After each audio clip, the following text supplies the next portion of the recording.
5ই June বিশ্ব পরিবেশ দিবস। যথাযোগ্য মর্যাদায় সারা বিশ্বে দিবসটি পালন করা হয়। 2025 সালের বিশ্ব পরিবেশ দিবসের মূল ভাবনা হলো প্লাস্টিক বর্জন।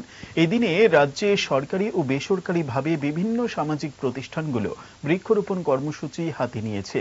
বিশ্ব পরিবেশ দিবসের অঙ্গ হিসেবে বৃহস্পতিবার উষাবাজার ভারত রত্ন সংঘের পক্ষ থেকে বৃক্ষরোপণ কর্মসূচি পালন করা হয় ক্লাব ও এলাকার বিভিন্ন জায়গায়। এই দিনের কর্মসূচিতে উপস্থিত ছিলেন ভারতরত্ন সংঘের সভাপতি কৃষ্ণপদ সরকার সহ সম্পাদক চন্দন চক্রবর্তী এবং ক্লাবের সদস্যরা।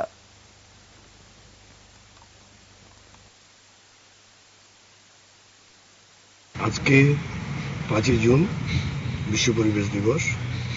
এই দিনটাকে আমরা উদযাপন করছি বিভিন্ন স্কুলে, আমাদের ময়দানে এবং বিভিন্ন থানাতে কিছু বৃক্ষরোপণ করে। কিছু বৃক্ষরোপণ করায় সবাই করে, আমরা এতটুকু সামান্য প্রচেষ্টা করছি যে বৃক্ষটাকে রোপণ করে যাতে বৃক্ষটাকে আমরা যত্ন সহকারে বড় হয়। আমাদের লক্ষ্য উদ্দেশ্য এটাই, এই জন্য আমরা বৃক্ষটাকে রোপণ করব। জুড়ে থাকে বাঁধন আপনার চেয়েও আপন, জুড়ে থাকে বাঁধন